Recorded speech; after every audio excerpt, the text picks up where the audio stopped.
Greetings, future fossils. Welcome to another episode of the podcast that explores our place in time, by which, of course, I am spatializing our experience of the passage of phenomena, the movement of our observed surroundings and internal imaginal landscape, right? Like that somehow we're taking this undivided swirl of sensory content and we're weaving it together into stories that make sense enough that we're able to navigate well enough. It seems like those stories these days are breaking down because the landscape of our experience is changing so rapidly. The very basis upon which we could build, at least in theory, a consensual, universal human reality. All of that is only getting more and more diverse, more and more tricky and multifaceted, and yet isn't that sort of a good thing, right? Like, isn't the world that we want more diverse and therefore robust and resilient? Isn't that the reason that sex exists, for example? Because a greater number of possibilities and solutions emerge out of DNA recombination than the simple transfer of genetic material down linear generations, right? Anyway, the point is that the spectrum of futures most likely for all of us are all highly networked, highly cooperative futures in which human beings have explored, discovered, pioneered, established, matured new ways of working together. And it is for that reason that I am super excited to have my friend Magenta Ceiba on the show today. Speaking to Magenta is for me always like peering through a window into the future of what well-adjusted, responsible, interesting, compassionate, well-rounded adults are going to be like. What I would hope that my children or my children's children grow up to be people like her. And by that, I just mean somebody who is as comfortable with political and organizational work as she is with the bizarre spaces of the plant medicine universe.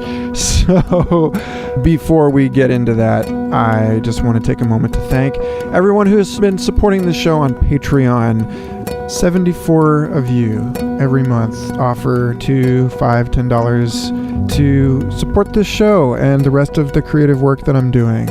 A whole bouquet of projects, including this week, just on the cusp of being ready to put it out, I'm recording an original musical score for a new work of experimental science fiction about the emerging era of artificially intelligent forgeries called An Oral History of the End of Reality. And so I'm going to have the original pages, handwritten pages of this scanned, and the whole body of text read aloud over my own atmospheric guitar work. So that'll be up soon.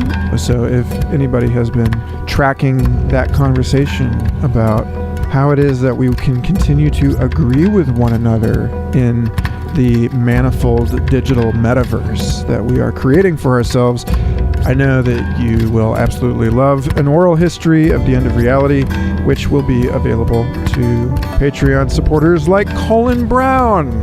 New supporter, thank you so much, man. Thanks everybody so much for subscribing and rating and reviewing this show on iTunes. It makes a huge difference. You probably have no idea how much of a difference it makes and how awesome a thing it is for you to do. If you haven't done it, please do. And then screen capture it and let me know and I'll send you some treats. That's just a thought I had. Anyway, here's a conversation with the amazing Magenta Ceiba of the Bloom Network.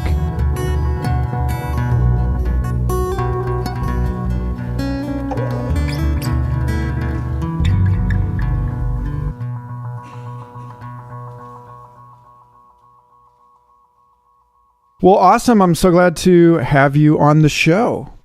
Thanks, Michael. Yeah. Nice to be here with you.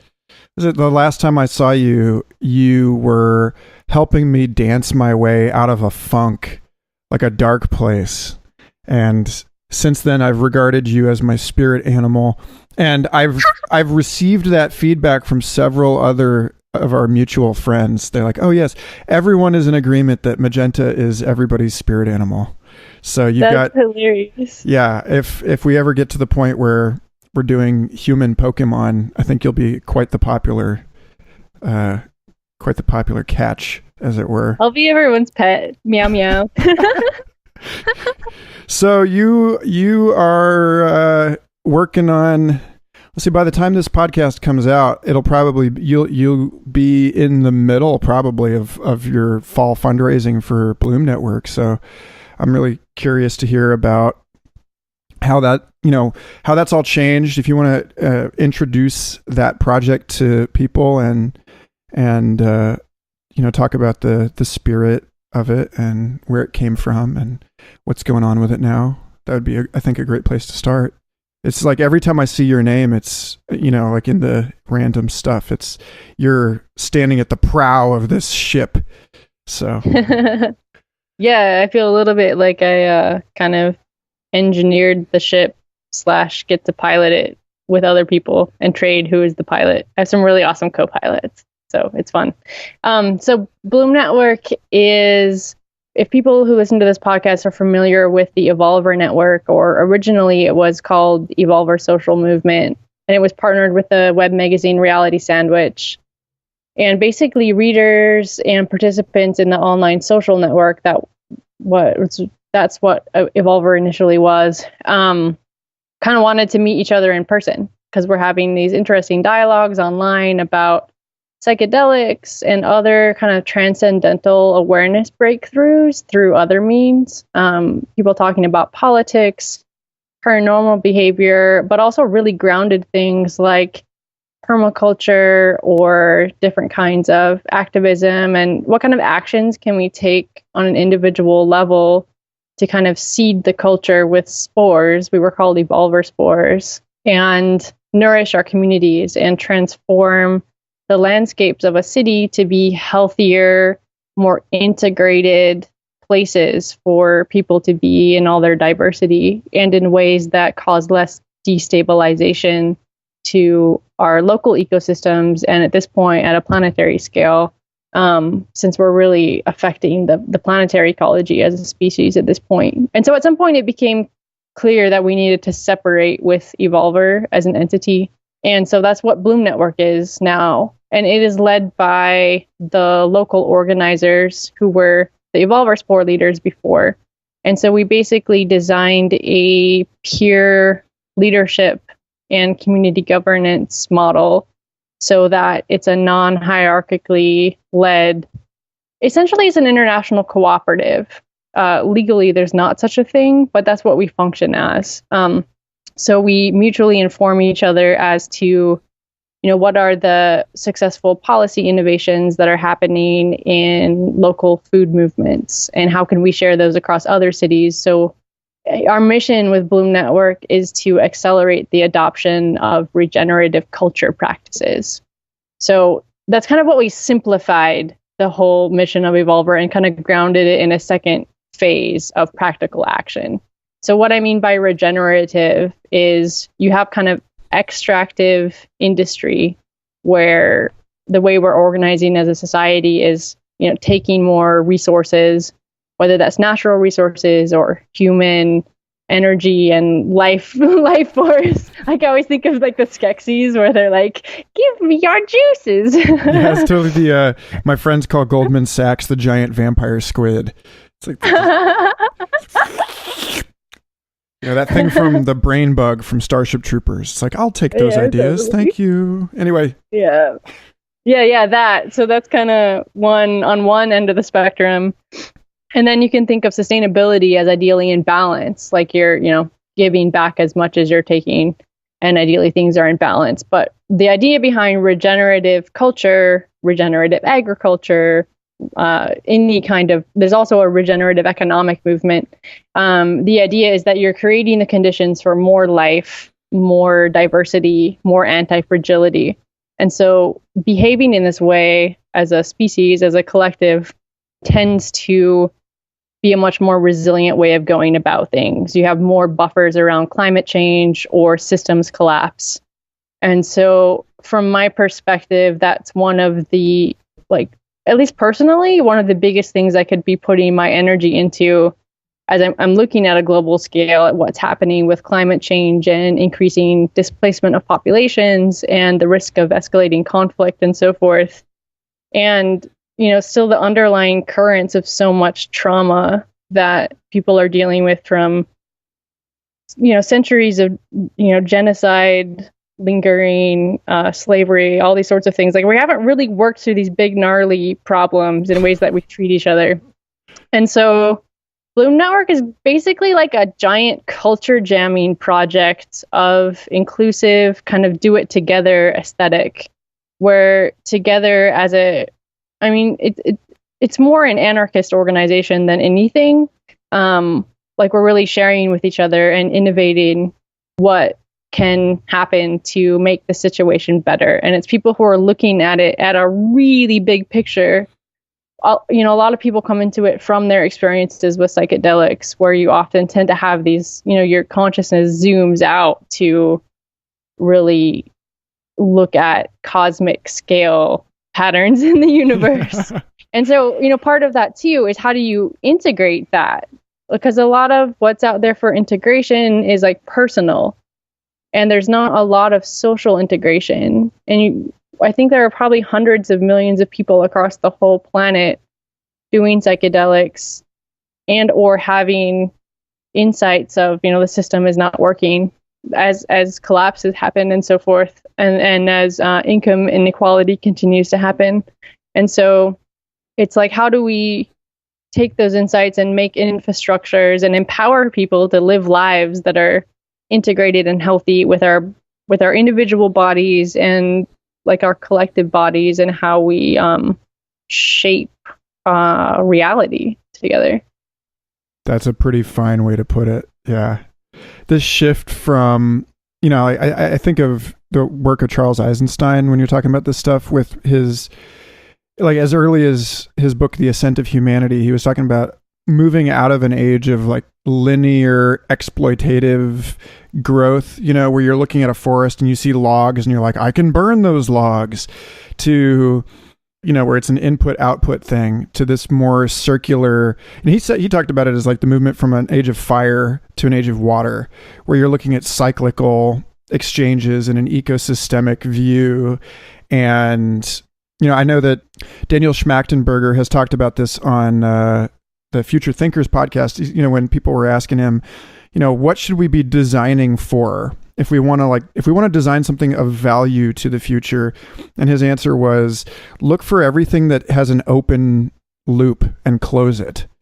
Look at that's how I understand regenerative is, rather than just, denuding the system, rather than just sucking everything you can out of the topsoil, that you're putting stuff back in there because there's that clearer in design, that talk about like cradle to cradle, that like all of the waste products of an industrial process end up becoming the input or the food source for this other thing. And I just have this vision of people living on farms using robots that are mining our landfills and generating, useful goods, and like upcycle everything, this movement from the linear growth of like weeds and a lot to like a stable human ecosystem.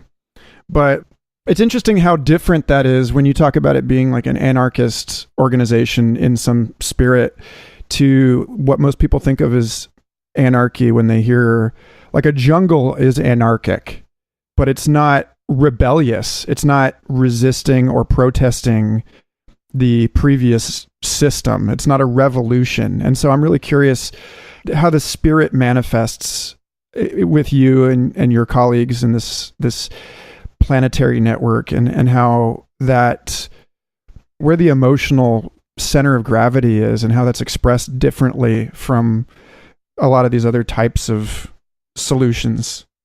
Right.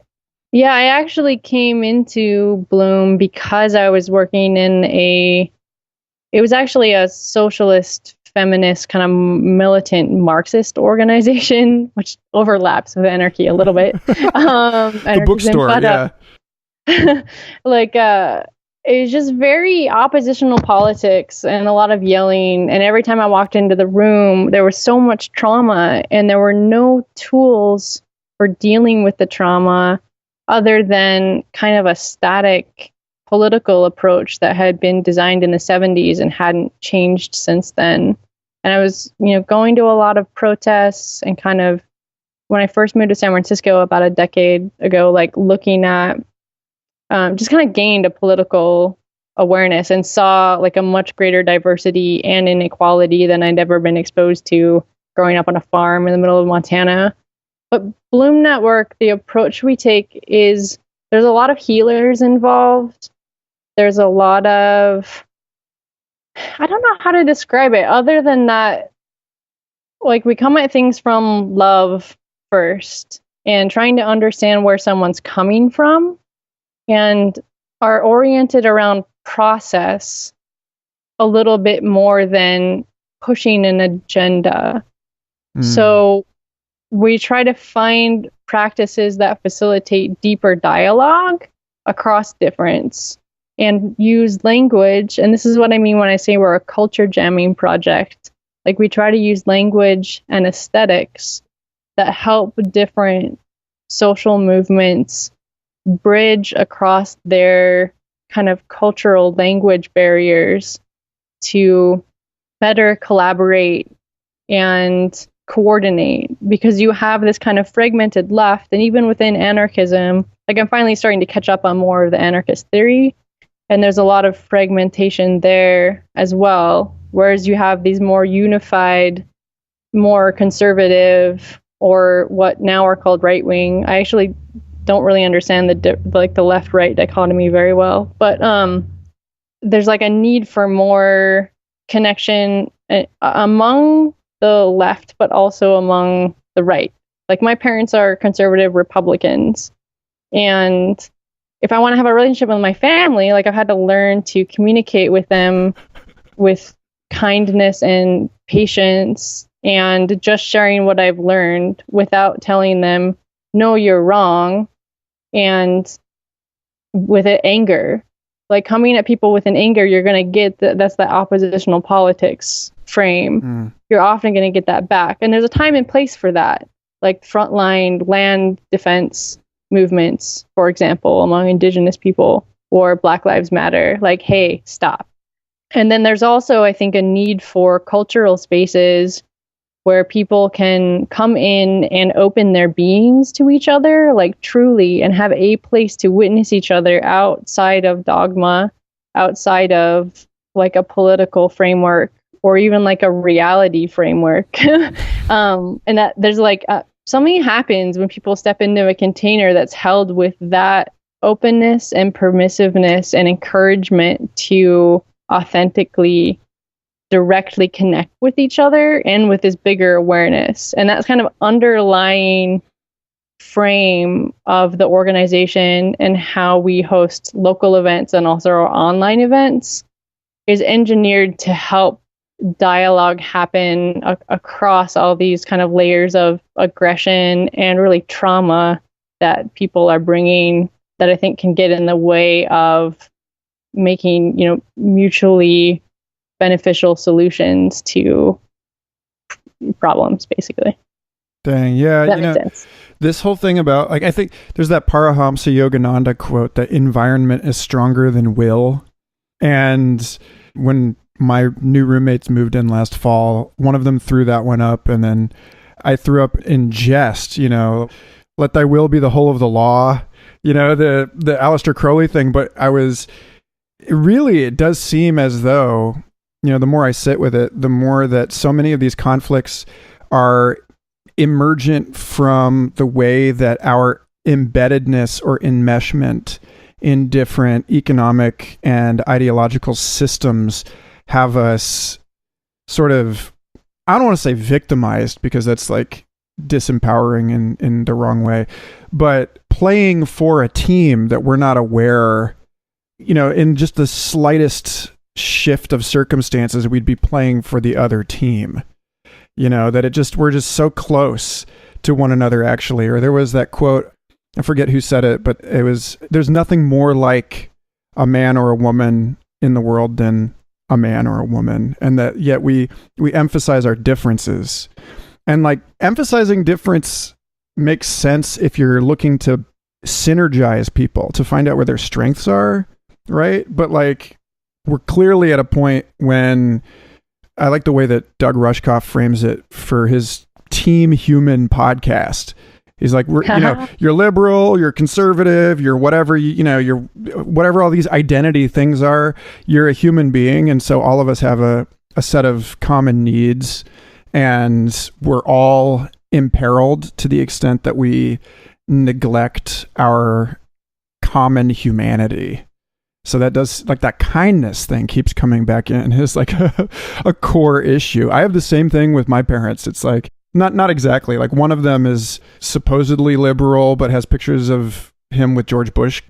And then the other one is like waving her fist at the chemtrails. And it's like, to feel that divide in my own being, like my brother and I being like, how do we reconcile these totally seemingly antimonious expressions of human nature and like actually walk out into the world as something more than just a neurotic conflict of opposites, to be more, to be synergetic and not just ambivalent, to really find that greater whole that contains those polarities rather than to feel dashed, to yanked back and forth by them. I don't know. I'm just ranting, but that's valuable stuff. What kind of practices are people putting into place? Like what kind of wisdom is being shared through this right now? Yeah, I mean, that's a lot. No, I'll give some like grounded examples. There's a group in Long Beach that initially was an Evolver chapter, and they basically ended up focusing on their local food movement. So they made a coalition, basically. It's called Long Beach Fresh, and it's between their local food growers, farmers markets, restaurants, and eaters, so that they do, education and outreach to better connect those groups of people and make local food more available. And they also are collecting and working on public policy recommendations for not just Long Beach, but also other cities to make healthy, affordable local food accessible for people. So local food tends to be something that a lot of the local chapters are working on. And then when we connect with each other online to share, which we've been doing internally so far, but I think soon we're going to actually make that public so that we can share with other organizations. I don't think those calls need to be internal any longer. So, for example, there's people in Sydney, Australia doing something similar, but on a more nationwide scale. There's also in Las Mochis, Mexico, the local Bloom chapter there is focused on, they have a coalition of 17 NGOs from the city that are collaborating on a network of eco parks.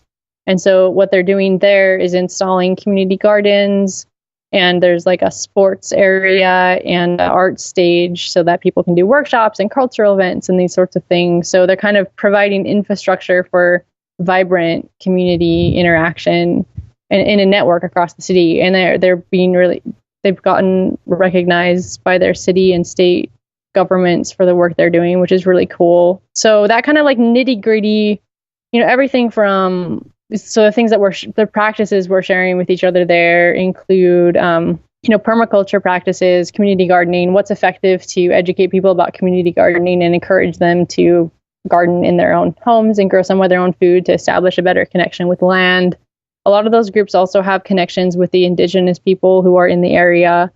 So starting to repair some of those relationships. And so that's something we tend to talk a lot about, because that can be a tricky situation for people, or, people who are new to trying to be in solidarity with indigenous people, might not know where to start. They might have some still be replicating some oppressive behaviors and that kind of stuff. So we try to mutually educate each other and lift each other up about that sort of thing. Another thing that's happening, so there's like permaculture in Baltimore. There's a woman who's doing a yearly festival about everything mushrooms. So teaching people about cultivating mushrooms of different kinds. They have people from the psilocybin research project at Johns Hopkins come and talk. They go wild harvesting. They talk about mushrooms for bioremediation, that kind of thing. So those are some like ecological examples. There's also people tend to, in a local Bloom network, form almost like informal business networks with each other to help each other with their kind of visionary business offerings. And so people might give a presentation at a Bloom event about, for example, someone gave a presentation about a video game that teaches kids to garden. And one of the tasks in the video game is you have to go ask your grandma about some gardening she did or something like that. That's some sneaky shit right there. Culture jamming is fun. Like, I'm not sure, did Farmville actually create any farmers, or did it just, I mean, but yeah, that whole, the thing I find fascinating about this is like, I've been stewing in the historical writings of William Irwin Thompson for the last couple of years, and just interviewed him for the show a couple days ago. And his emphasis on so much of this archaeology of consciousness stuff is the McLuhan bit about Marshall McLuhan's bit about how every new age retrieves the culture that was suppressed by the previous age.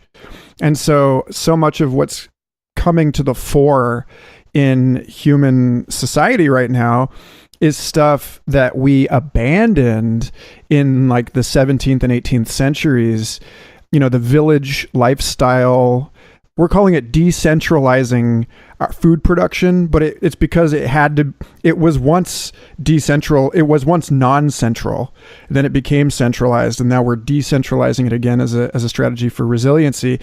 Like all of these little things about discovering that your kids' allergies are going to be worse if they don't play with their hands in the dirt. But we're coming about this, like we're having to like remedially, part of that regenerative thing is like regenerating the parts of us that just like we actually feel a resonance with this stuff. Cause like, you know, I'm looking at you're in a barn, you've got dirt under your fingernails. Part of me is like really jealous because we've tried to grow food in my yard here in Austin, Texas, and it's just like not forthcoming, you know, like we don't have the right amount of sun or whatever. And I just, when your circumstances, again, with the like environment stronger than will, like most people, especially now that, you know, more than half the people in the world are living in metropolitan environments, most people have lost the sense of like relevance, I feel, or like even the opportunity to get personally involved in this stuff. You know, like we're all kind of like, so many of us are kind of like trapped in a machine. So I'm fascinated by like what it's going to take to get us to like adapt our technological environment to suit this more humane and grounded and holistic existence. I don't know. I actually have this increasing theory as I read more. In my early 20s, I read a lot about artificial intelligence, especially knowledge representation, which is using computer science to model how humans use language. And just in the process of developing Bloom and looking at what kind of online collaboration tools that we need, and looking at the mainstream platforms and the sorts of problems that they're causing, partly simply because of their business model.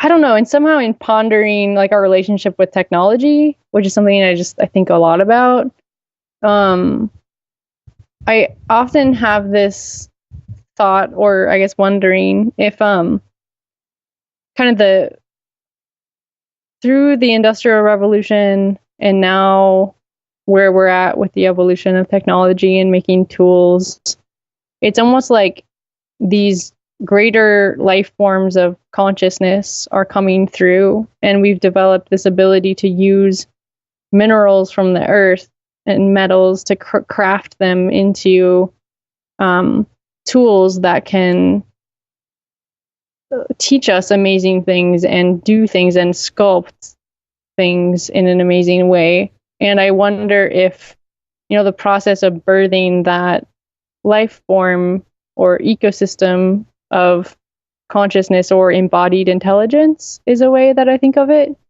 Like the process of doing that has been a learning process where we've disconnected from some of the like fungal and soil networks, and now we're, if we're going to continue to survive and that ecosystem or that layer of machine embodied intelligence is going to survive, like we need to learn to be in symbiosis with the earth that we're on.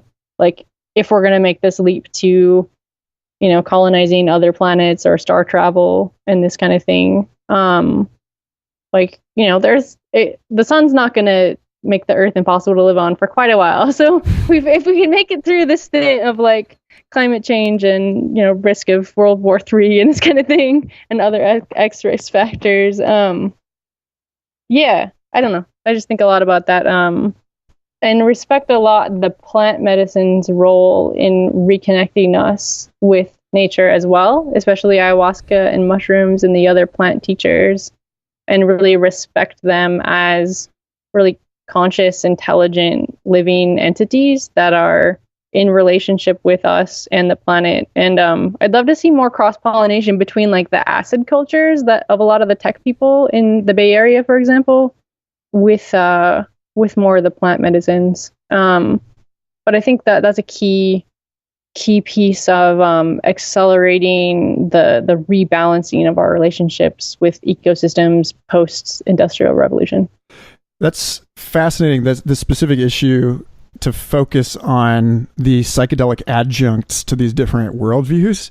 That I've always felt that LSD presents a more celestial, erotic in its urge for liberating unity, kind of a forward escape model. That it's this sense of the cybernetic angel awaiting us in the, at the end of time, in the, the shining city on the hill kind of a thing. It's not pointing backwards at our Paleolithic origins, at our identity with the rest of the living world. It's really pointing forward through that Tim Leary space migration, intelligence enhancement, life extension, or increase intelligence and, life extension, the SMILE model of just like, let's beat it. Let's get out. Let's do this. And it's like, that's so, if you look at like the Rudolf Steiner model, his sort of devil, he splits into the, one piece, one half is Lucifer. It's like seeking unity and transcendence. And the other half is Ahriman, is seeking multiplicity and materiality. So like one's moving into ever more refined and one's moving into ever grosser and like less subtle. And so you can see the way that like both of these taken in exclusion, just like any horn of a dilemma taken to the exclusion of the other horn, it creates suffering and like it creates quote unquote evil in the world. And it's so fascinating to me that the history of this web, where like if the World Wide Web is basically just a reinvention of the existing subterranean wood wide web, like nutrient networks that exist, in these interspecies forest relationships, that it's like LSD is sort of the herald of the machine descending in like a conservation of momentum. It's descending on our own drive for transcendence and like our own upward movement, our extropian drive to like transhumanize. And then it's like coming back down through that and resulting in like extraordinary growing wealth disparity and like the ravaging of the ecological realm and like all this stuff. And it's curious the kind of futures that are presented by a look backward through ayahuasca or through psilocybin are so pronouncedly different and so much more like anchored in like the living intelligence of what is already. And I don't know if you really want to speak to that or not, but there is I feel like there's an orientation, like we're missing something, like it's a simple human blind spot. Like we want to go forward, so we assume going forward is the solution, but we're moving in a nonlinear complex system, and it actually requires us to like not retreat with our eyes forward, but actually like sort of like walk backwards or turn around to like move retrograde into the future. I don't know. This is funny. When you dropped a couple of sentences for kind of how to prepare for talking with you today, and one thing you said was how can we be good ancestors, and something else too. But one of the things I thought about is so there are kind of two things in the last couple of things that you've said that I think of. One is what a data scientist friend of mine, I think, calls tribalism, like our behavior that is part of our animal body and biology that we don't understand, like how powerful of technology tools we have available and mindfulness tools, and like acid is one of those tools, for example. And those, through our biological drives for like protection or attacking, or there's a really fucking fantastic comic by the Oatmeal out right now on what's called the backfire effect. And he kind of dismantles, he kind of shows how the architecture of your belief systems work and how you will defend those, similar to how you will defend being attacked by a tiger or another human that's attacking you. It's the same biological thing. Totally. So I think that's one key at this time right now that there's just like an intuition too that I have, that understanding our like the social drives that are part of our animal biology are like a really big factor in conflict and kind of political gridlocks that are not being looked at very well. The other thing I think about is like, I wonder if we're at this time, and I know other cultures have already operate in this conception of time. Like the languages of Quechua and Shipibo, when I hear them spoken, for example, are relational with the infinite now. It's not like subject, object, I do this to this thing. It's like a living, just how their grammar is. I haven't learned the language yet, but what little I've heard it spoken and have read of it, that's how those languages are kind of described. But there's a similar problem that we're coming up against around our like intellectual understanding of which shapes our behavior, given how much science and policy and law like governs human behavior. And a lot of this is in anyway, yeah. So it seems like another key is like coming to this conception of time that is relational and omnidirectional, and this nowness where we embrace as our own body like the other organisms that are on this earth and the cosmic cycles of movement of stuff through space, and how like I think there's a place in which you have conscious embodied contact with like such a plethora, like infinite wisdom of the whole history of our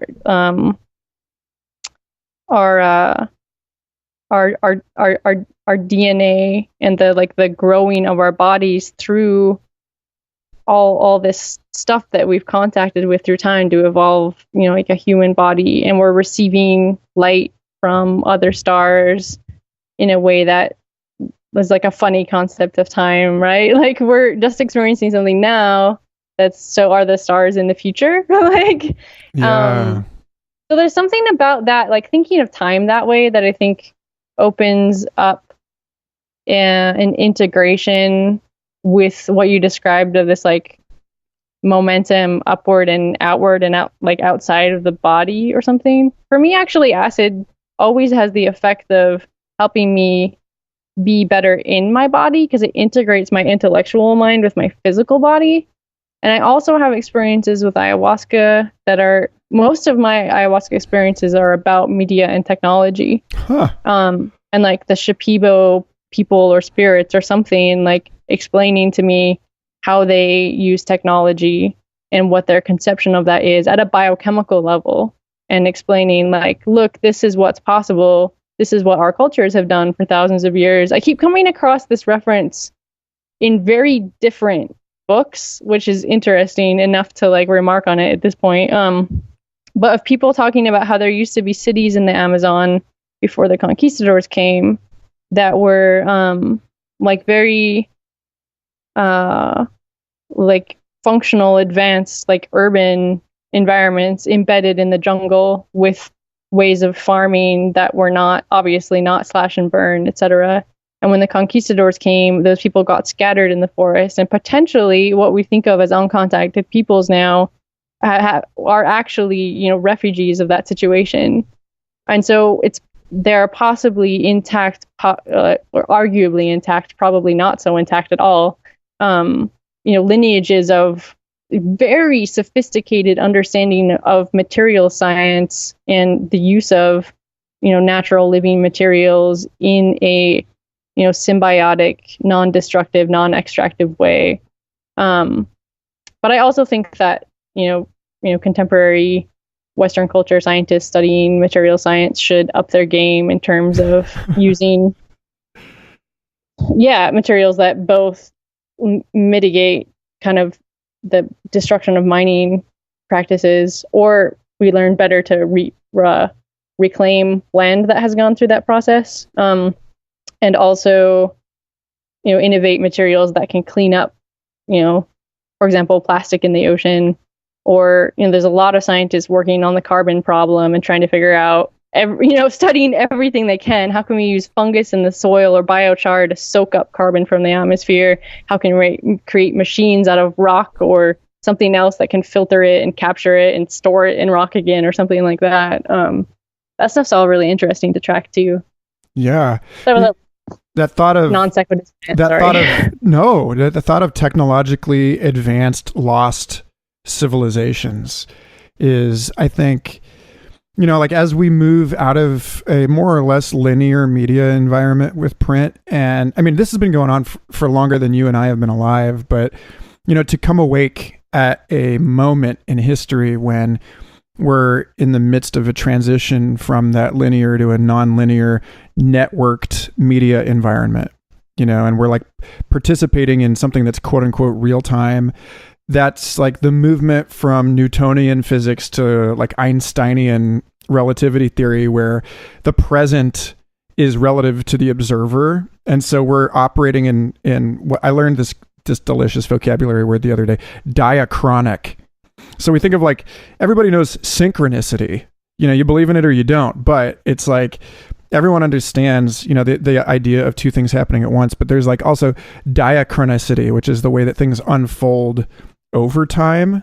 And this was in relation, I picked up this word in relation to how, like, the color red, this is the work of Francisco Varela, the color that we perceive is not a synchronic phenomenon. Like, it's like our perceptions are occurring at all different times. They take different times to arrive at the brain from different parts of the body. You know, like the different parts of the brain are responsible for parsing the shape of something and the color of something.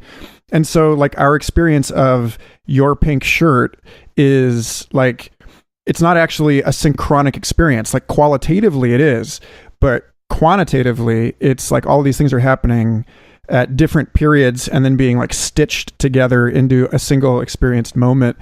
And I think that that's like, the deeper we get into this digital nativity, the more our linear story of humanity is going to unravel. And we're going to realize, like William Gibson says, the future is here already. It's just unevenly distributed, you know, and that there's like moments that are relative to us, you know, relative to our inertial reference frame or whatever, in like relativity sense, that there are moments that are actually more sophisticated behind us, in some regards and more primitive in front of us. And that when that kind of narrative breaks down, that I just see all of it in terms of like the great humbling, to connect this to what we were talking about earlier of learning to see through, learning to develop our compassion and to like acknowledge the shared humanity. That extends through time also. That extends to honoring the wisdom that was cultivated, 10, 20, 50,000 years ago.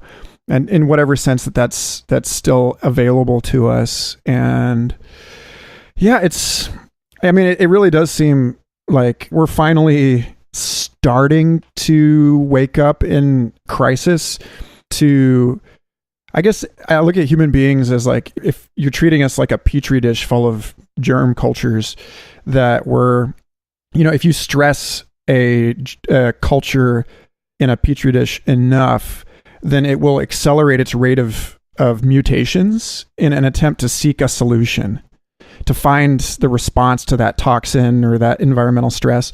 And we're finally at that point, I think, where humanity is like casting our net really wide and looking to, okay, all right, Amazonian tribes, what do you have to say about this? Psychedelic experience that claims that it's a distinct entity from my own brain and that it's been inhabiting the planet for millions of years and is not a human thing. What do you have to say about this? Like even the other day, like you were talking about this sense that we're incarnating mineral intelligences into our machines. Like Bill Thompson was talking about that too, and about like how literal this notion that we throw around this phrase with technology, like the genie is out of the bottle. And he's like, no, that's literal. It's like we are literally creating the vessel into which these spiritual forces can enter into the human realm, into our everyday lives. And so if we're going to study those things scientifically, then it would seem to anyone who's like super modern, modern science person now that's a step backwards. But like, what does that even mean? Step forward, step backwards in this space? Well, I think one of the things that has to happen right now and is part of healing the trauma that continues to drive so much behavior is decolonization. So you have these I'll find the article and send it to you. Is really well framed. Some PhD guy talking about decolonization in terms of post-structuralism and postmodernism and literary theory. Because I most often come across decolonization as led by indigenous people, and there's just a different way of talking about it that's sometimes difficult to bridge with most white folks. So the not just technology, but one of the other factors causing the imbalances right now is the behavior of colonialism, which is a natural organism behavior. Different, like you described, mushrooms and bacteria colonize things, and if my studying of history is right, like some cultures of humans were colonial cultures and some were not. And throughout history, all over the planet, like, people have been wiping each other out and being like, okay, this is our culture lives here now, or wiping ecosystems out and transforming, etc.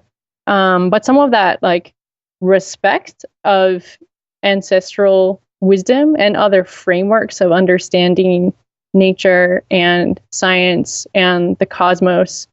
It's funny to me that people dismiss, I'll say, other cultures' frameworks for reality and describe them as like purely religious or something.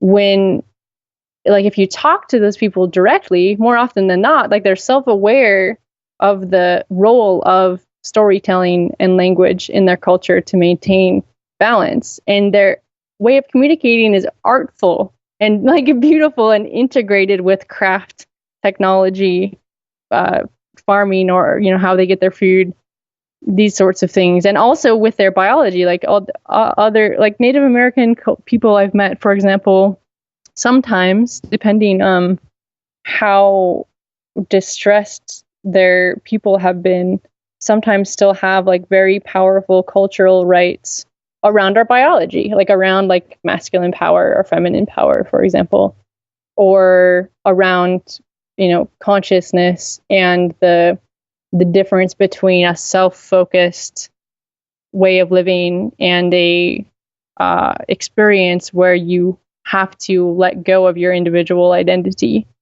and be comfortable with that transition. So these sorts of things, and especially as cities continue to grow and extract more resources and displace more people that are the stewards of the resources, like minerals or water, are kind of the two big things, oil, etc.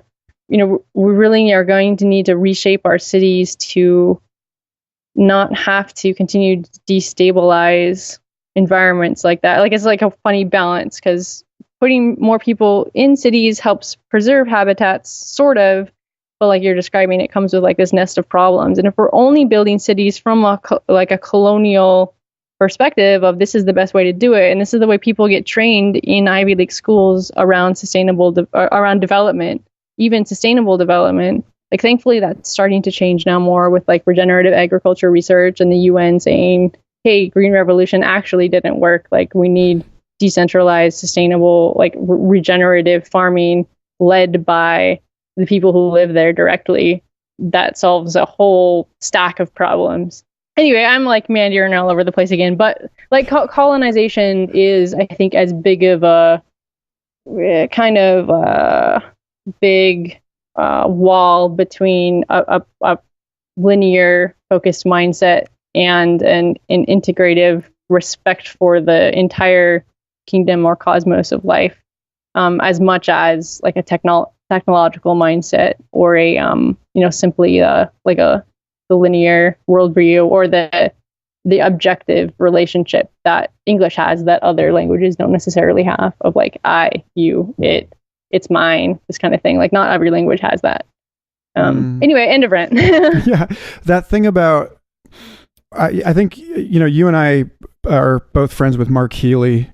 Yep. So Mark was giving a talk on decolonizing festival culture at Earth Frequency Festival in Australia when I was down there in February. And hanging out with Mark is really fascinating because he's such a sharp cookie, if that's a thing. But he's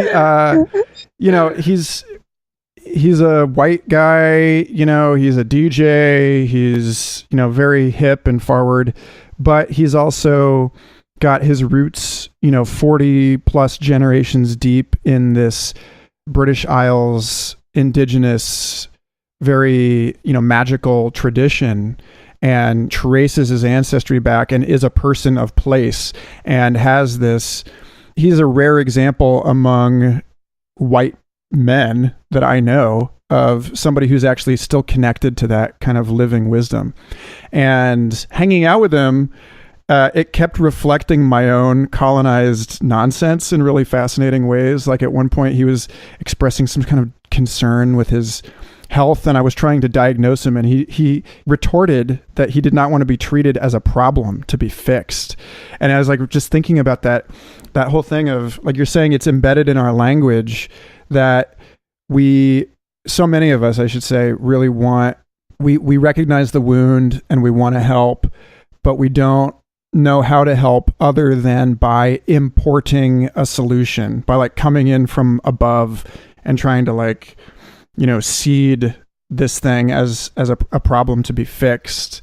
And when I spoke to Simon Ugler for the show, he was talking about respectful travel and how to be a guest in another person's culture. And so much of it has to do with listening. And it almost boils down to like, it's not don't speak until you're spoken to, so much as it is like, don't even assume that you know what the issues are. And that comes down to even like regarding, I think, like even in terms of the way that we approach like climatological issues, the climate discussion is so complex, and like the last thing that I really want to see happen is this techno-solutionist geoengineering approach where we, seed the atmosphere with all kinds of reflective metals. And I mean, that just sounds like a disaster. That just sounds like that same linear atomic mindset being like, well, we can fix this. We can fix the planet. And it's like, that's leading us down a very steep trail over like lava. I don't know. Have you read Paul Hawkins' book Drawdown? No, tell me. He'd be a good guest on your podcast. It's he surveys all of the solutions for climate change that are being proposed and ranks them, or ranks at least the top. I forget how many, at least 50, maybe 100. And then he has another section of the book that's on solutions that could be good solutions, but they would need more development. There's not enough proven research on them to comment on in the book. But he talks about the cloud seeding solution and talks about the different debates around it and so forth. But it's just an amazing, and tons of researchers collaborated on it. It's really beautiful, scary, but also encouraging thing to read. Awesome. So what is on the horizon for you and or the Bloom Network? Like what's coming up that you're really thrilled about, or you're focused on? Well, Bloom Network is about to launch an online series of classes and interactive experiences through video. And we're doing a series on business tools for visionaries to teach people, agile development, communications for raising capital, business canvassing, this kind of thing. So that'll be really fun to do. And down the road, we'll start collaborating with kind of mainstream business schools to provide them, kind of a impact-oriented framework. So that's going to be just that whole. There's also some community healing calls around the topic of family, around the topic of decolonization. There's a really amazing woman from Vienna, Austria, who leads those. And so I'm really excited to see her step forth with her, the different healing tools that she has. She's a really powerful person who's been a huge part of this transition of Bloom Network out of Evolver Network. And I'm going to start a podcast called Intergenerational Psychedelic Dialogues. Yes. To facilitate conversation across the older generations from the US who worked with psychedelics in the 60s, also indigenous people and other kinds of practitioners from a more, not so much the psychology kind of perspective, and then young people who are tripping today. So I'm nervous about that because it's stepping out in a way. I'm going to, talk with a few people who are more connected with lawyers, I'm a little bit afraid about being so out about that. But I just think it's going to be a good thing to do. And it'll probably be really interesting conversations with people. Totally. Although I think, we didn't get to the conversation about the blockchain and decentralizing all of that stuff. And maybe we can go there. We'd have to kind of wrap it quick, but that issue of consulting lawyers is probably really wise because connecting those two issues, I had a message from Coinbase last night that the algorithm that they use to patrol prohibited use of their accounts had detected that I had violated their terms of service somehow. They wouldn't tell me how, and that they were closing my Coinbase account. And I was like, what could it possibly be? And the only thing that I could think it was that it says in their terms of service that you can't use Coinbase to sell drugs. And I have a couple of art prints on my website that have the names of various psychedelics in the tags or in the title of the piece, which obviously you're buying art, not drugs, but to a robot that can't tell the difference, that's one of those issues where the centralization of that process of determining who has to be screened for security and who doesn't, and who gets to walk in that door and who doesn't, is cutting against we've let the wrong elf down into that computer, it's so to the degree that the gun is deciding who to shoot, you should be especially careful, because with a human being, you can look, with a human prosecutor, you can look her in the eye and establish that human rapport.